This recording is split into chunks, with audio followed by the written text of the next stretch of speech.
Muitas coisas que eu achei que eu não ia viver para ver, mas eu tenho visto muitas coisas que eu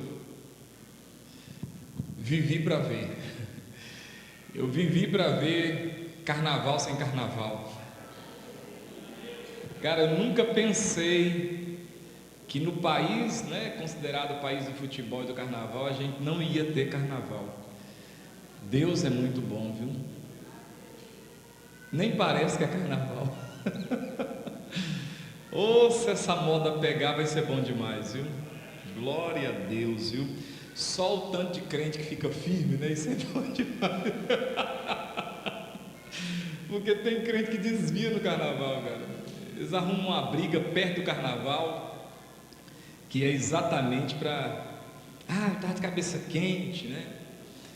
Mas Deus foi tão bom. Deus é bom, irmãos, né?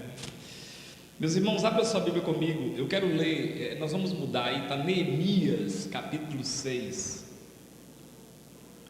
Nós vamos para Neemias. Quero ler um texto com os irmãos e pincelando algumas coisas desse texto.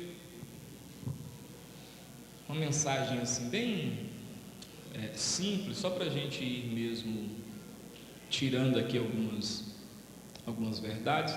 Então abra em Neemias 6 e deixa aberto aí, porque nós vamos ficar aí, se Deus assim permitir.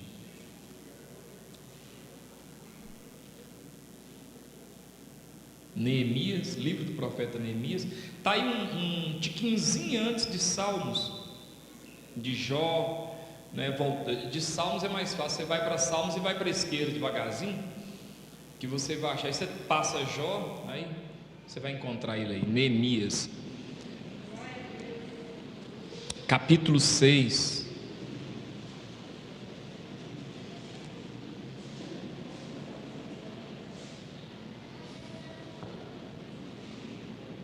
todos encontraram? Presta atenção, porque a leitura por si só já é uma pregação, por assim dizer. Os nomes são diferentes, não são nomes que a gente está acostumado, mas só você trocar aí na hora que for ler, você fala assim, Zé, João, Manelo, Ricardo, Antônio, tá bom? Porque os nomes são não brasileiros.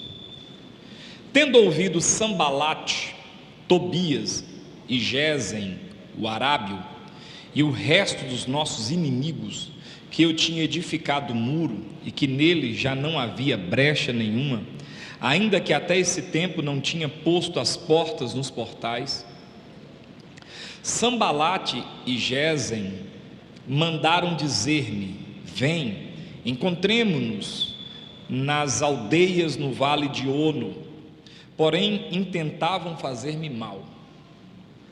Enviei-lhe mensageiros a dizer: estou fazendo grande obra, de modo que não poderei descer, porque cessaria a obra enquanto eu deixasse e fosse ter convosco?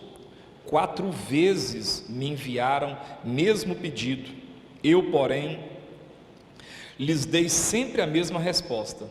Então Sambalate me enviou pela 5ª vez o seu moço, o qual trazia na mão uma carta aberta do teor seguinte: entre as gentes se ouviu, e Gesem diz que tu e os judeus intentais revoltar-vos, por isso reedificas o muro, e segundo se diz, queres ser o rei deles.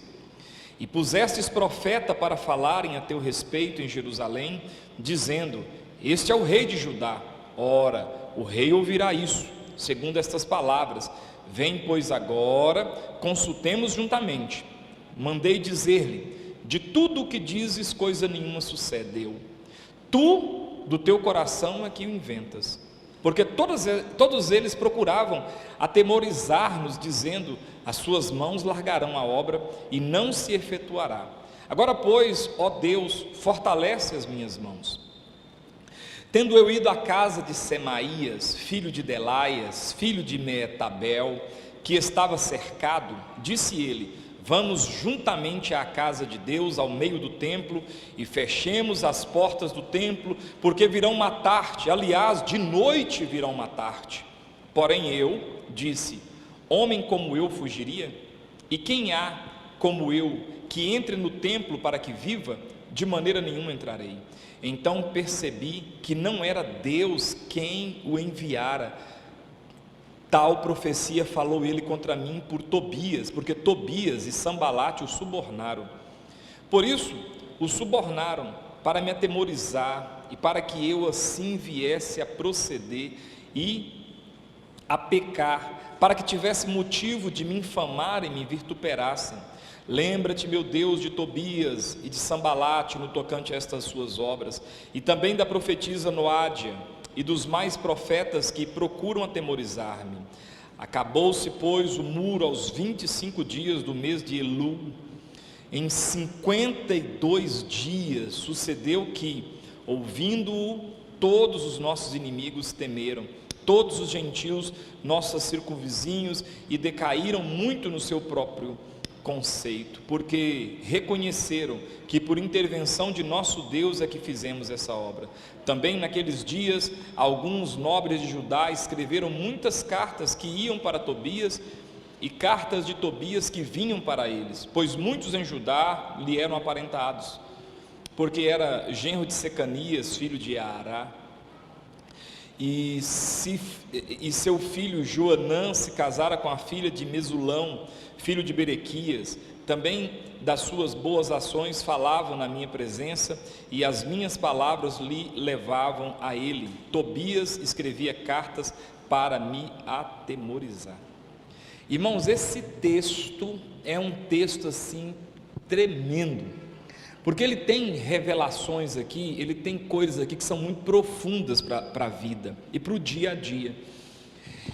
Quando você lê o texto igual eu li aqui, porque a gente está num culto, tem hora de acabar, você talvez não entenda o enredo, mas eu quero te passar uma tarefa para casa.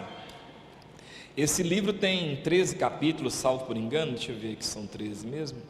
São 13 capítulos. Divide ele aí na semana, né? Tem 7 dias, você divide, este vai dar 2, 2, 2, 1, né? Vai dar 14, então ainda sobra 1 ainda. E leia esse livro todo, porque o livro de Neemias tem assim revelações, tem assim, é um livro para hoje, né? É um livro para o momento. Mas eu quero aqui pegar o capítulo 6 e, dando uma relida, ir explicando para os irmãos. Então, na primeira parte aqui, se der certo, eu quero explicar o contexto, o enredo, para você entender. Então vamos lá. Jerusalém havia sido invadida por Nabucodonosor, caldeu, que destruiu os muros, destruiu o templo, roubou o ouro, levou tudo para a Babilônia. Algumas pessoas ficaram ali, gente pobre, fraca, velhos, pessoas ficaram ali.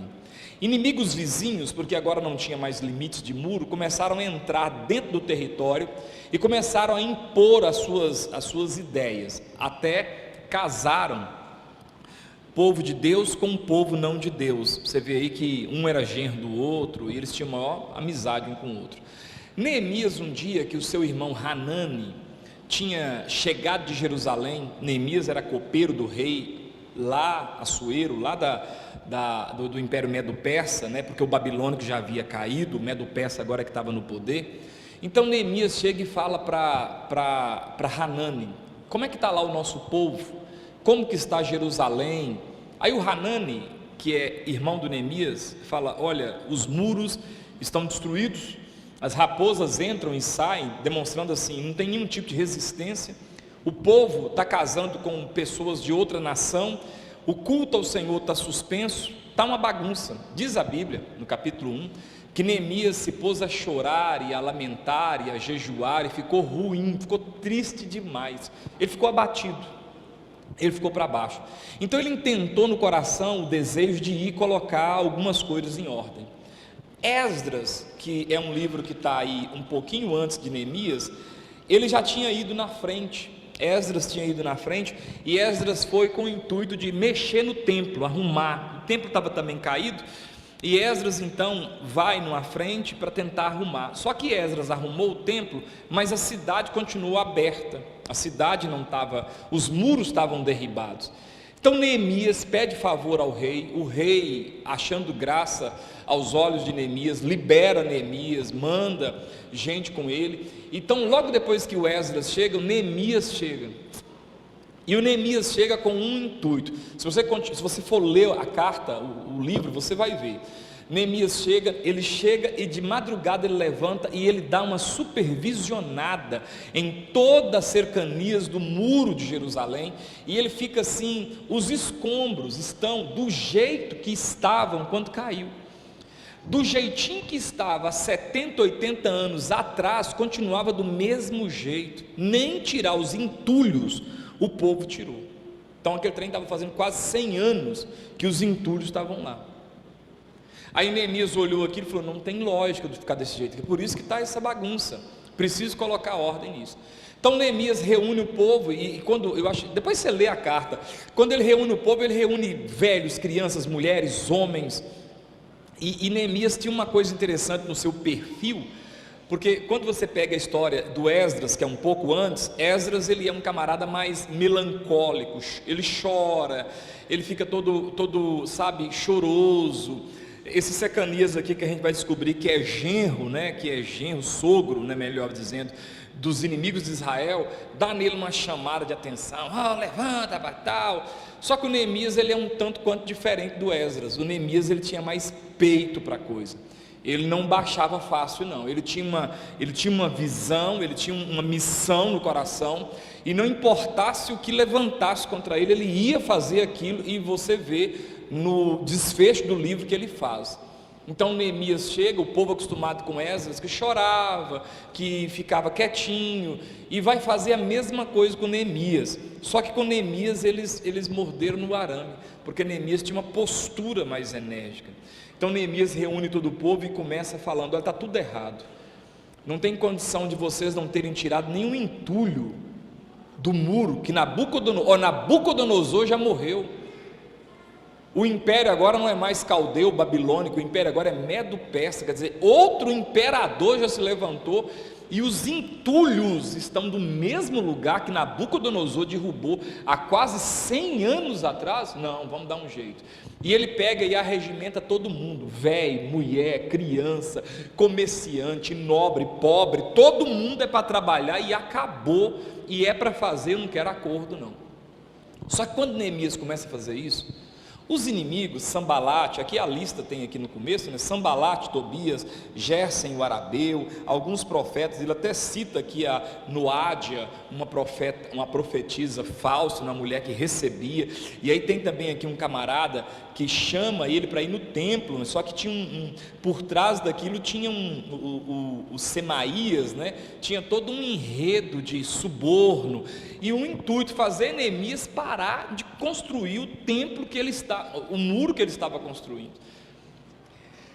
E a palavra de Deus vai mostrar que Neemias ele toma algumas posições. O capítulo 6, todos os 13 capítulos são ricos, mas o 6 é milionário, de tanta informação maravilhosa que tem para a vida da gente.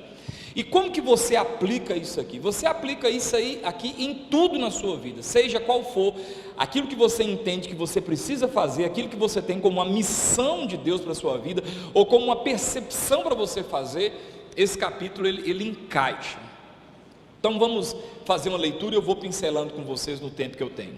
Tendo ouvido Sambalate, Tobias, Gésem, o Arábio e o resto dos nossos inimigos, que eu tinha edificado o muro e que nele já não havia brecha nenhuma, ainda que até esse tempo não tinha posto as portas nos portais, Sambalate e Gésem mandaram dizer-me: vem, encontremo-nos nas aldeias no vale de Ono, porém intentavam fazer-me mal. Então a primeira coisa que eu percebo aqui, quando os inimigos de Israel perceberam que Neemias estava mudando de posição, mudando a cara da cidade, sabe o que eles fazem?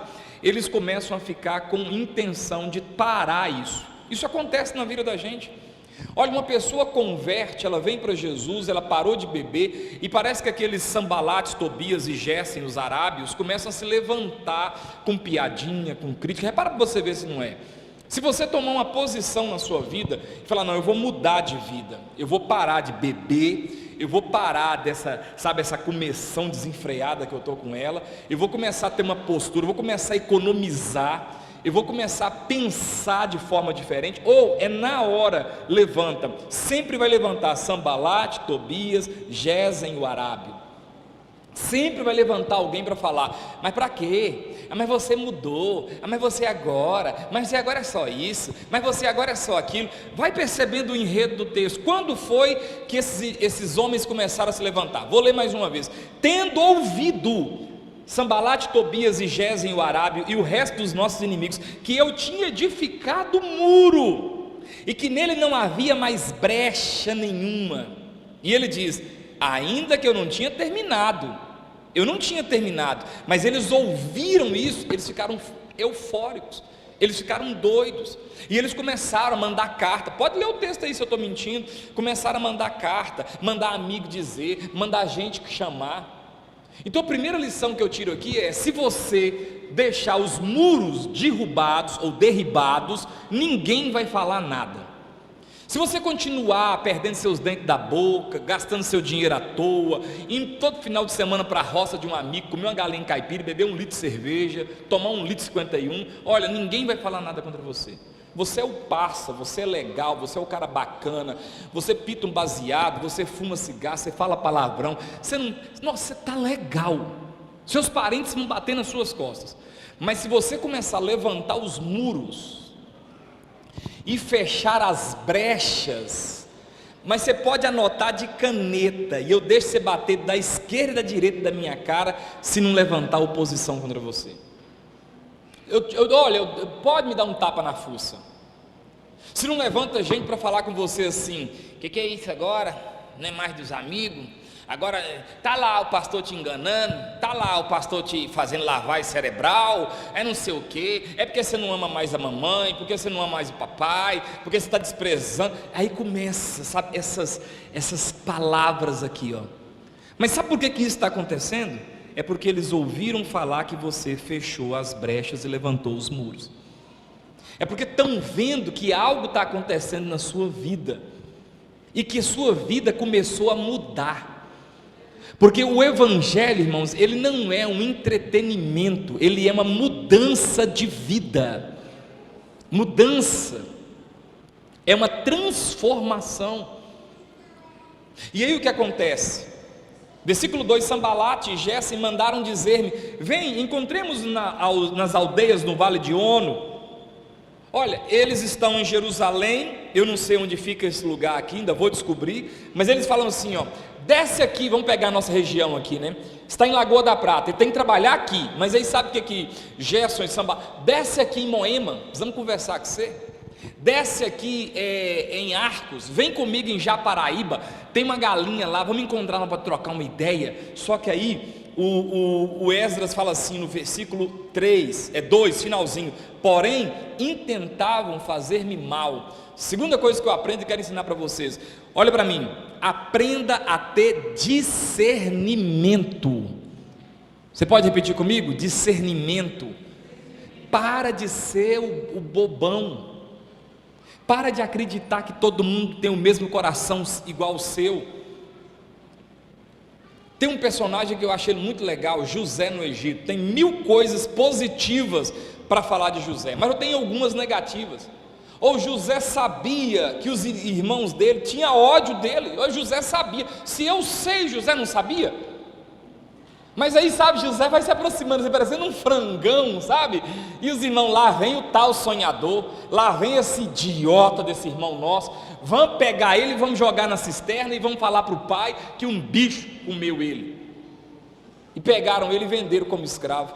O que eu estou querendo dizer? Você vê José também feito um bocó.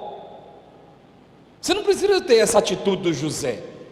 Ah, mas o José fugiu da mulher de Potifar. Então da próxima vez quando fugir, para não dar problema, carrega até sua capa. Não foge e larga a capa não, porque mesmo fugindo, largando a capa, vai dar problema. E aqui nós percebemos o Neemias com outra postura. Não vou não. Não vou mesmo. Não vou, sabe por quê? Porque quer fazer o mal contra mim. Está aqui, versículo 2, eles estão com intenção de me fazer o mal. Isso chama discernimento. Esses dias eu estava vendo o jornal, e não vale nem a pena ver jornal. Uma moça, 15 anos, a festa da menina, um amiguinho dela lá coloca um Boa Noite Cinderela na bebida dela e estupra ela e ela morre. Não sei se vocês viram isso, não sei se é São Paulo, geralmente esse trem ruim acontece em São Paulo. Cara, tem umas coisas que você tem que parar de ser simples. Na verdade o Senhor disse para você ser simples como uma pomba, mas no mesmo versículo está escrito, mas seja prudente como uma serpente.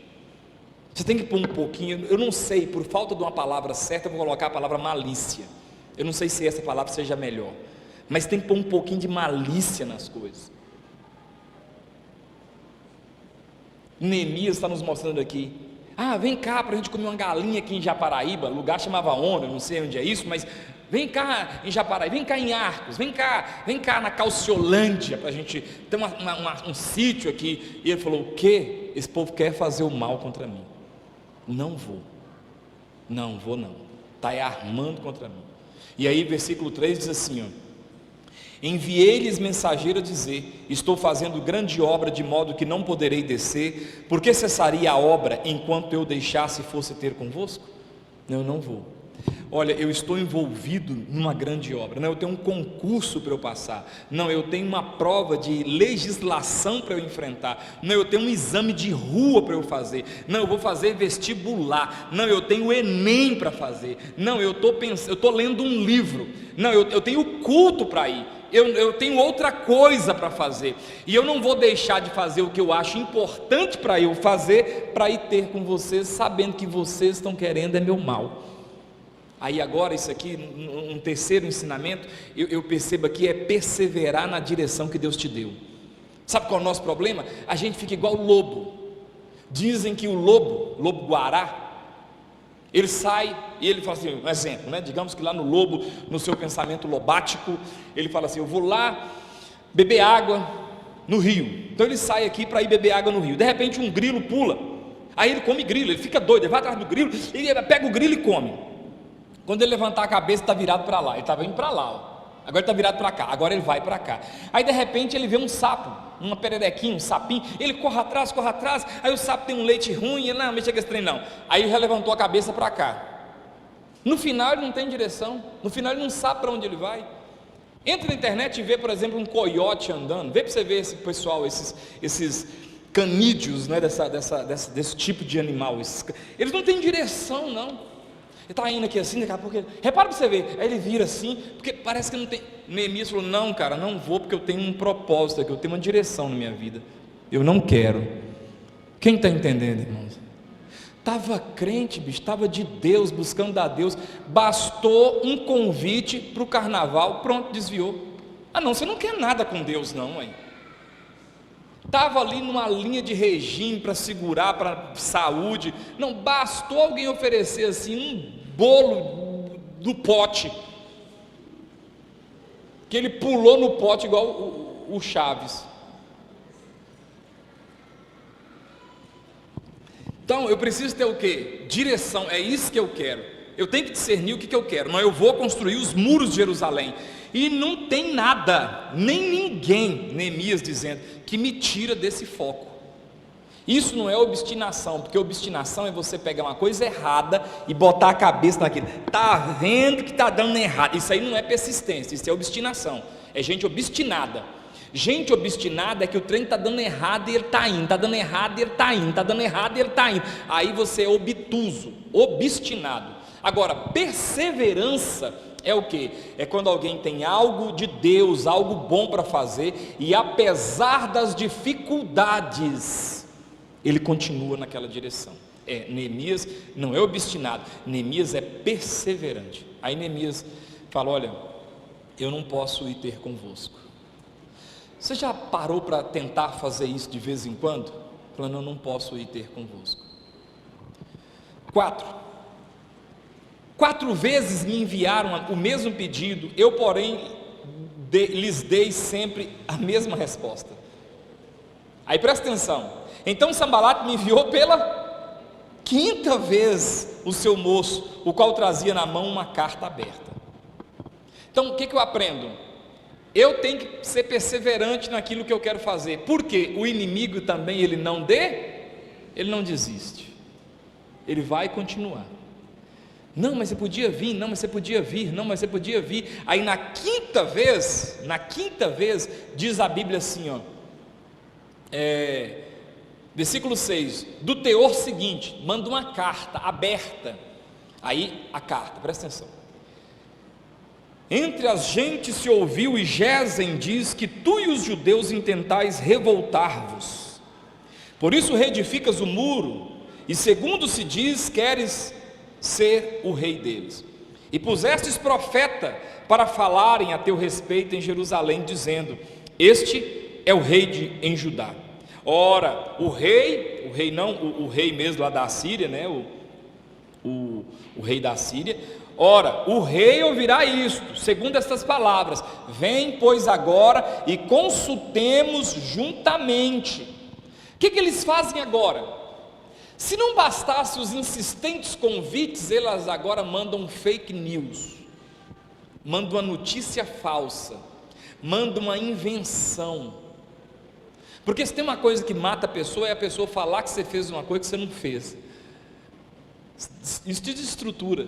Eu não fiz isso, não, mas estão falando que você até pagou alguém para profetizar em Judá, para você dizer que você é que é o rei. O que eu aprendo aqui?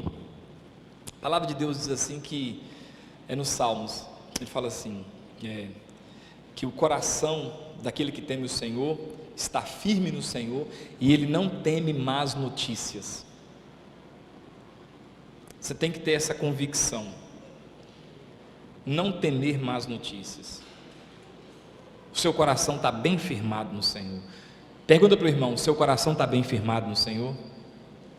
Porque se o seu coração está bem firmado no Senhor, você não teme más notícias. Aí, olha para você ver o teor da carta. Sublevação é pena capital. Levantar contra o imperador era a mesma coisa de pedir para arrancar a cabeça. O que eles estão falando é: você está sublevando contra o rei, então você vai ser punido de morte. Aí Neemias fala o quê? Versículo 8, isso aqui é muito forte.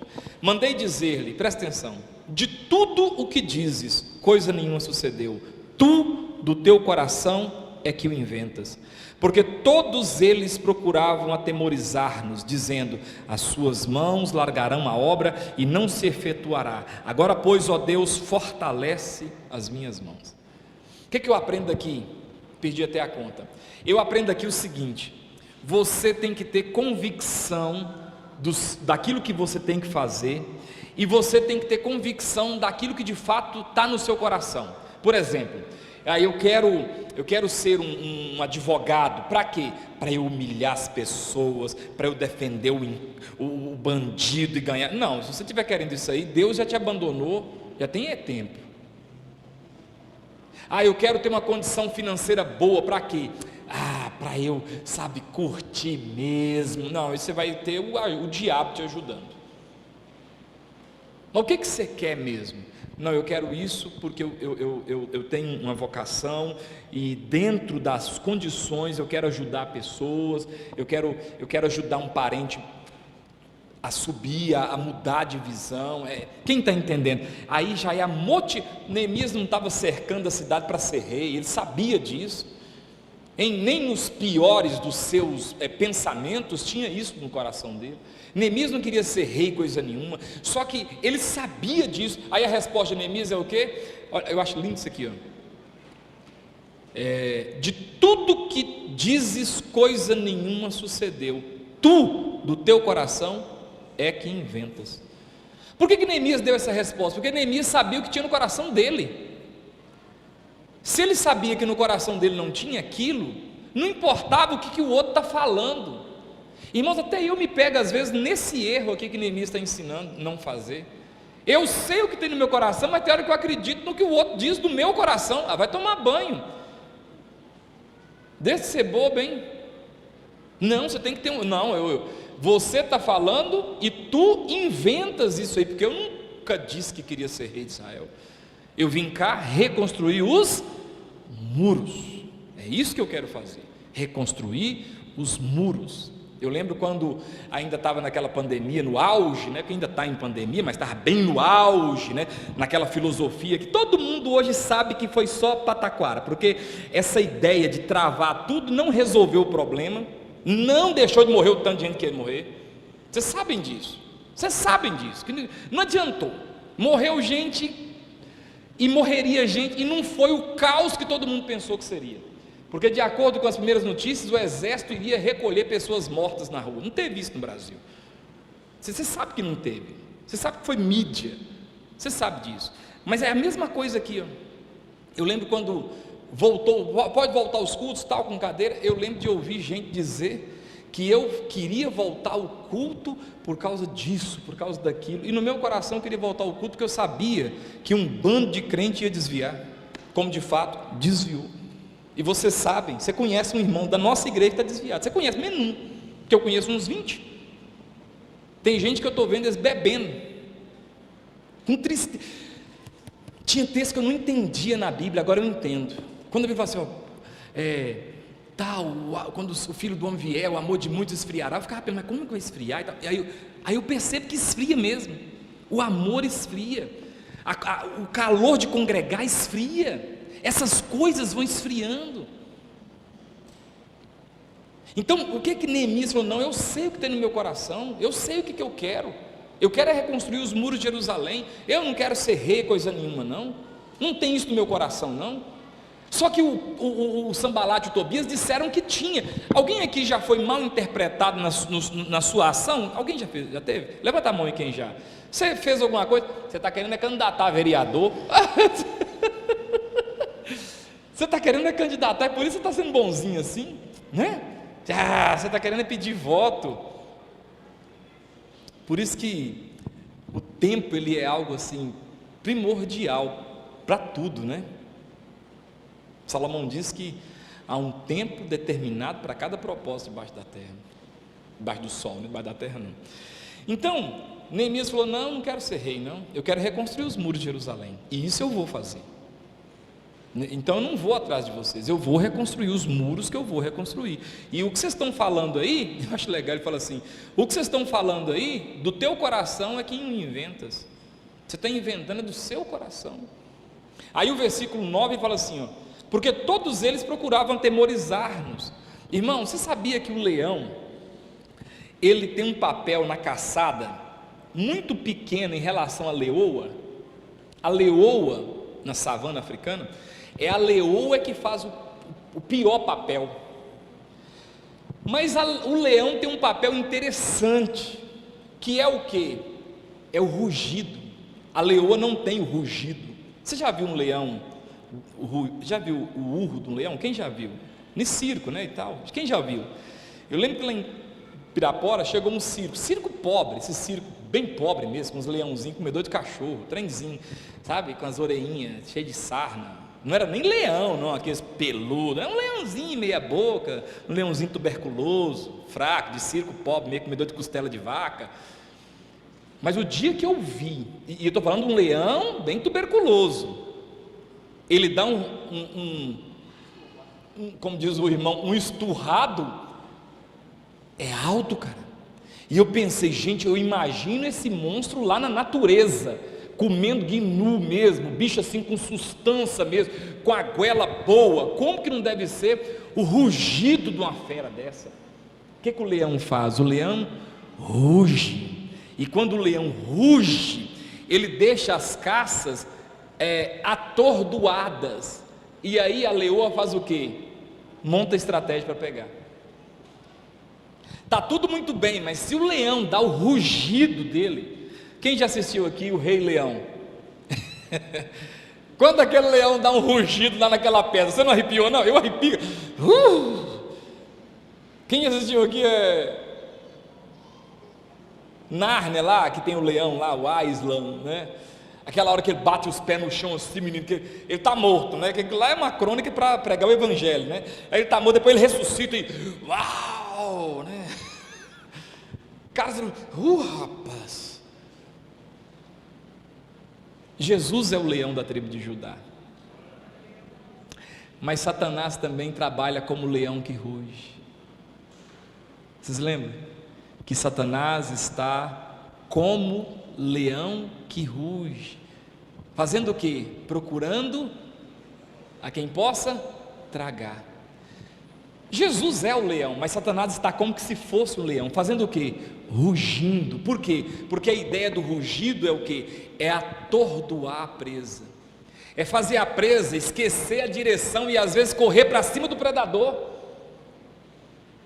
Tem muitas horas que o que não é leão, mas que age como se leão fosse, ruge para tirar você do rumo, que aí você não sabe nem para onde você corre.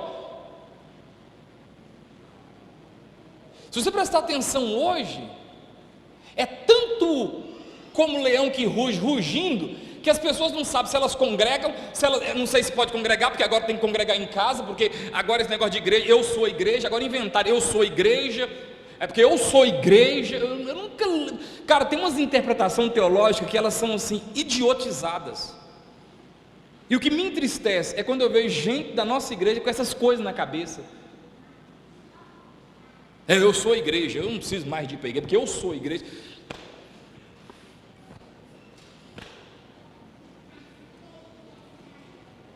Como? Você quer dizer porque você é crente, e aí Jesus, o Espírito Santo mora em você, aí, é isso que você está querendo dizer? Porque se for isso aí, está fora do contexto, porque a Bíblia que diz que você é uma igreja, diz que você é um membro. Então vamos lá, abram-me minha tórax aqui e arranquem qualquer um dos meus órgãos internos e coloquem em cima dessa mesa. Então, isso aqui não é de comer não, isso aqui é de isopor. Então, arrancaram aqui meu fígado e colocaram aqui. O que acontece? Vive aí, fígado, vive lá. O que acontece com ele, Zé Henrique? Vai apor? Então fica aí sendo igreja sem a igreja, que você vai apodrecer, moço. Não funciona. Vai funcionar uma semana, um mês. O irmão falou um dia com o Jardel. Jardel falou: você sumiu? Não, agora estou adorando a Deus em casa. Pego meu violão lá e adoro a Deus, e lá eu sinto a presença de Deus. Aí Jardel falou assim: eu queria te pedir uma coisa em nome da nossa amizade. Fica só para você isso, porque talvez isso para você está funcionando, mas isso não funciona, cara. Isso não existe. Isso é leão, não é leão, é aquele que passa-se por leão rugindo. Isso não existe. Tira o fígado e põe lá, ele vai apodrecer. Tira a brasa do braseiro e põe lá, ela vai virar carvão. Afasta você da comunhão do corpo e você vai perder a fé. Você vai ter caricaturas das verdades bíblicas, mas não vai ter verdade bíblica aí, porque a verdade bíblica está na comunhão, no congregar, no estar junto. Isso é leão rugindo. Não, porque eu não preciso dar dízimo. Está vendo? Rugido de leão. Aí você fica: não sei se eu dou dízimo mais, se eu pego meu dízimo e compro tudo de cesta básica, dou para os pobres. Não, você está fazendo tudo errado, cara. Você está fazendo tudo errado. Eu não preciso mais orar porque Jesus me escolheu. Então, se Jesus me escolheu, eu poderia não querer vir, mas que eu viria de qualquer jeito. Então, se vem quem é que Ele escolhe, então eu não prego mais e não chamo mais ninguém. Para, pelo amor de Deus. Isso é leão rugindo, tirando. Neemias tinha um foco: não, pode rugir, pode fazer o que você quiser, eu tenho aqui a minha convicção, eu vou construir os muros de Jerusalém, e acabou.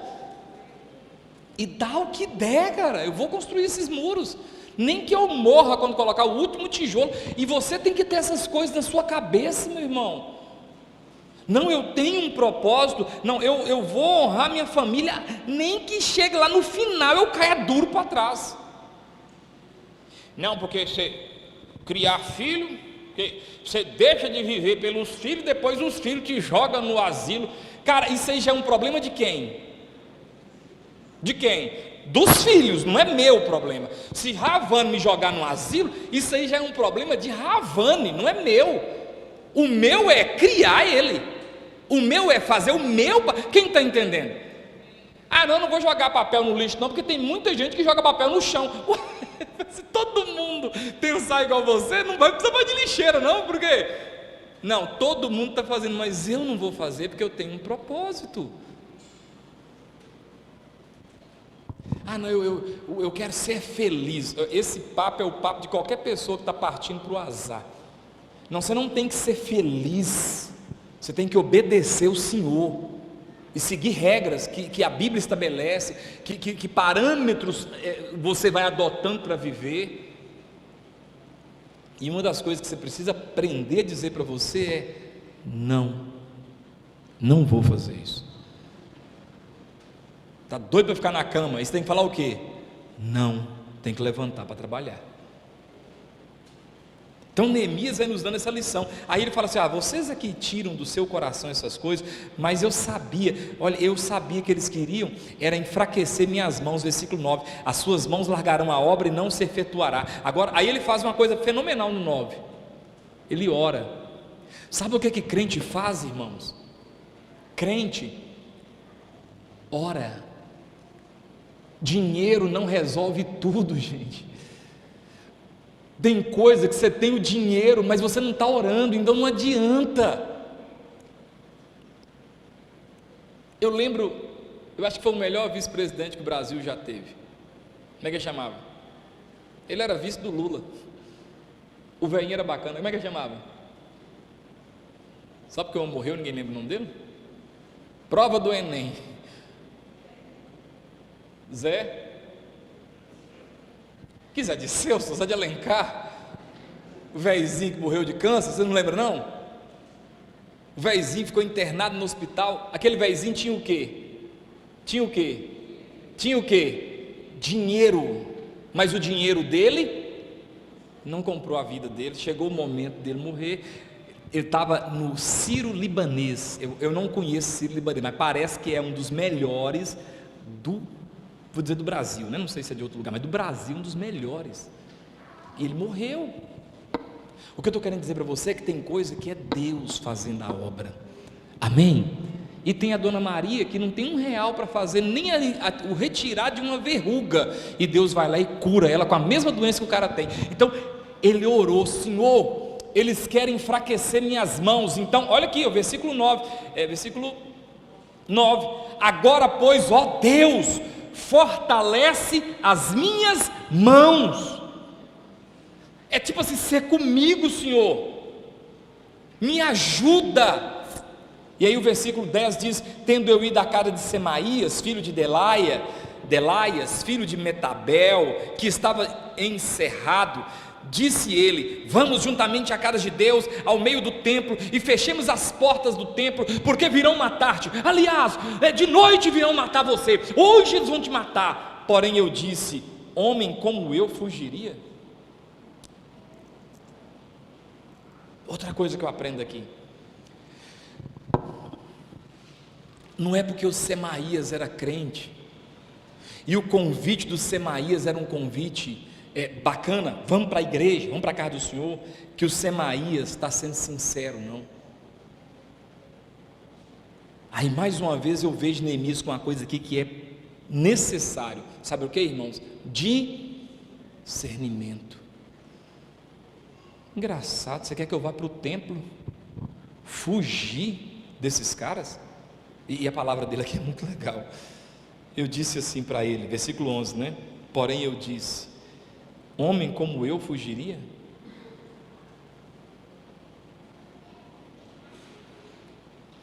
Tem umas 2 vezes que eu vejo essa expressão na Bíblia. Um é quando Absalão, ouvindo Aitofel diz: mandemos homens matar seu pai, porque seu pai está fugido hoje, está cansado e sem estratégia nenhuma. Aí, eu acho que é o Uzai, se eu não me engano, está lá, e ele fala assim: Absalão, você conhece que homem é seu pai? Você sabe que ele é homem corajoso, e que não dormirá essa noite. Você sabe que como uma ursa afastada dos seus cachorrinhos, ele vai ficar numa grota, esperando qualquer um que se aproximar, para ele dilacerar na espada. Então se eu fosse você, eu não inventava de ir atrás do seu pai hoje não. Aí Absalão falou: eu conheço meu pai, não vou não. Uzai está dizendo: eu conheço seu pai, Absalão, e você conhece seu pai. Neemias está dizendo: eu me conheço. que homem como eu fugiria? Que homem como eu ficaria correndo como se eu fosse um maricas? Não vou não, eu não vou não. E aí quando ele se posiciona, ele entende, você vai ver aí, ó. Então, versículo 12, então percebi que não era Deus quem o enviara, tal profecia falou ele contra mim, porque Tobias e Sambalate o subornaram. Então o que eu aprendo aqui, irmãos? Você precisa ter uma postura em Deus, que além de você se conhecer, as pessoas também precisam te conhecer. Amém ou não amém? Estava vendo esses dias um negócio, e aí eu achei interessante, o cara dando uma palestra, tal, aquelas palestras, o cara conversa com o povo e tal, aí a mulher vai, levanta, fala uns trem, e o cara, aí no final, as pessoas lá da equipe vão entrevistar a mulher, mas aí, o que você, ela falou assim, depois eu entendi, porque eu, mulher, tive postura masculina com um homem que tem postura masculina, então a masculinidade daquele homem com certeza iria confrontar a minha masculinidade, e foi isso que deu errado para mim. Eu queria falar com os homens aqui, irmãos, homens têm que ter posturas masculinas, e eu não estou falando aqui de machismo, eu não sou nenhum idiota socialista, mas homens precisam ter posturas masculinas, olhar masculino, posicionamento masculino, cara masculina. Homem não pode ser cheio de gatagem, onde qualquer um chega e daqui a pouco está dando um tapinha na sua polpa, como se você fosse, sabe, uma potranca. Não, homem tem que ter postura masculina, um andar masculino, um olhar masculino, ter uma postura mais ereta, não esse trem encabrunhado, esse trem, sabe, e aí chora. Não, homem tem que ter uma postura. Aí Neemias fala, que homem como eu fugiria? Não vou fugir não. Quando ele se posiciona, diz a Bíblia, aí eu percebi que não era Deus. Sabe o que acontece? Que muitas vezes a gente está sendo dilubriado, é porque a gente não está tomando uma posição. Aí o diabo chacota com a gente, o vizinho chacota com a gente, os cunhados chacota com a gente, até a sogra chacota com a gente, porque a gente não tomou uma posição. Aí o filho manda na gente. Ravano tem um temperamento forte, mas nesse relacionamento, cara, eu sou o pai e não está aberta nenhum tipo de negociação. Pode chegar até mais longe que eu, mas eu sou o pai. Estou casado com Sueli baixinha, fama de valente, mas comigo não, Serjão. O macho da relação sou eu. Ouço, acato o que for certo, mas o homem na relação sou eu. E se não for para ser assim, não serve de outro jeito para mim. Ah, mas você é muito machista. Beleza, viva comigo e verá que eu não sou. Neemias tomou essa posição. Não, que homem como eu vou ficar fugindo? Basta bater o pé e eu saio correndo. Não, senhor, não vou no templo não, nesse sentido eu não vou não. Aí, quando ele se posiciona, sabe o que acontece? Eu acho linda essa parte 12 aí. Ele se posiciona e fala assim, então percebi que não era Deus, era eles. Eles tinham pago esses Semaías aqui para mentir. Mas quando que ele entendeu isso? Quando ele se posicionou. Quando ele falou, não. Então, para a gente fechar aqui, porque o tempo já acabou, paramos aí no 12, né? Depois você lê em cara devagarzinho, pede o Espírito Santo para ir te dando assim, ensinamentos em cima desse texto. Isso aqui serve para a vida.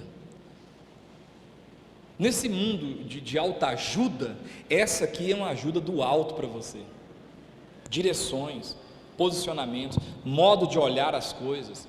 Sabe, isso serve aqui, irmãos, para a vida com Deus. Não vai ser um carnavalzinho de 3 dias que vai me tirar da presença de Deus, não. Eu tenho convicção, eu sei em quem tenho crido, disse Paulo. E quando Paulo fala isso, o cepo estava esperando ele. Tem um filme agora do Paulo, você já viu? Que ele está até com a cabeça assim num cepo, e o feitor lá com um machado de todo tamanho. Quando Paulo disse isso, ele disse isso diante do cepo. Eu sei em quem eu tenho crido. Ele não disse isso sentado numa mesa comendo frango caipira, não. Ele disse isso com o pescoço no cepo, para ser cortado. Não é um machado que vai tirar minha fé, não. Agora, crente sou, All Black tira a fé da gente. Ao falar All Black é porque eu bado da cidade, porque toda vez eu tenho notícia de crente no All Black. Cara, eu fico assim, bicho, assim, essas coisas, elas entristecem o coração de qualquer servo de Deus. Você precisa ter uma postura com Deus. Você precisa, sabe, entender que Deus te chamou para uma missão, nem que seja dirigir a sua família. Porque não adianta nada, gente. A gente tem ali, está ali a Thalita e o Deide com aquela bebezinha. Eles têm uma, não vai ser pastor, nada, ninguém foi chamado, é todo mundo, não é um só, dois que vai ser chamado. Mas pelo menos é criar aquela menina. E se a mãe dela e a mãe dele colocou eles nesse nível aqui, vocês têm que largar filhas suas, pelo menos nesse nível aqui, ó. Deu para entender? Deu para entender? O pai seus começou aqui, ó, chão de fábrica. Aí a senhora com as suas largou vocês dois aqui, ó. Aí vocês têm que pegar essa menina e botar ela aqui, ó. Quem está entendendo, irmãos? Esse é nosso desafio. Esse é nosso desafio. E para fazer isso aqui, vamos rugir como leão, vamos bater o pé, vamos enfrentar o capeta que se levantar. Mas que eu vou vencer em Cristo, eu vou. Agora não, quer coisinha, ai, peraí, que eu vou esconder debaixo da mesa, porque as lutas estão demais. Não levanta a cabeça. Fica de pé em nome de Jesus, meu tempo já acabou.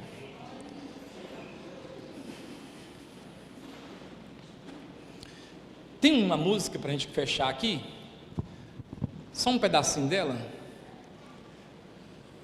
A luta é muito grande, ela te fez perder. Oh meu Deus, não quero dar.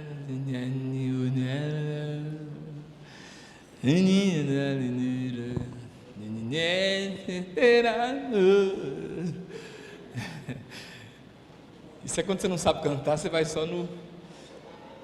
Tá no rumo, não tá? Só um pedacinho, nosso tempo já acabou para a gente orar e fechar esse culto. Quem foi abençoado essa manhã? Coloque isso para segunda-feira. Chega no seu serviço, irmãos, diferente, sabe? Chega na sua vida diferente. Deixa Sambalate, Tobias, Gerson, Arábio, deixa se levantar, levanta para cair. Não, Deus está comigo, amém? Às vezes Deus tem coisas maiores para a gente e a gente fica lá embaixo contentando com o básico. Um pedacinho só, Tiago, que o tempo já passou.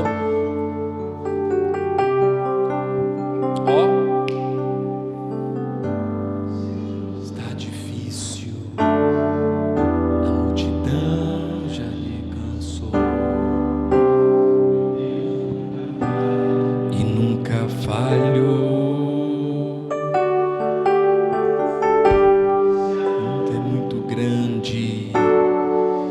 Ela te fez perder a fé.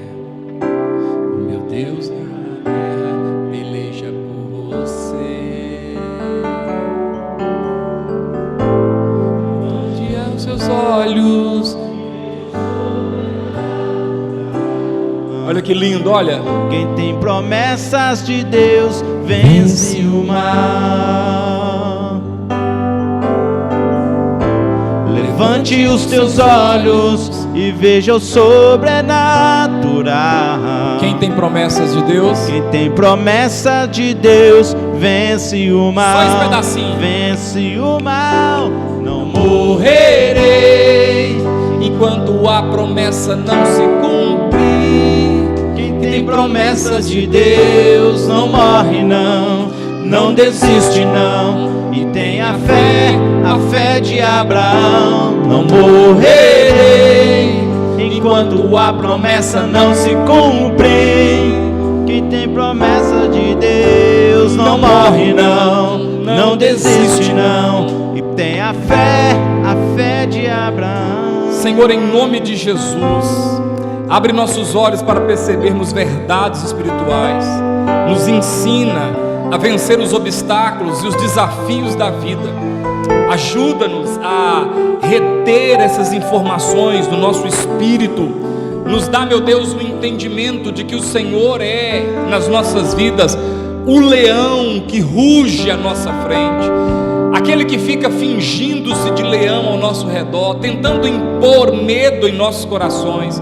Faz com que os nossos olhos abram-se e percebamos que Ele não passa de um gatinho assustado. Nos ajuda, Senhor, a vencer os desafios da vida, em nome de Jesus.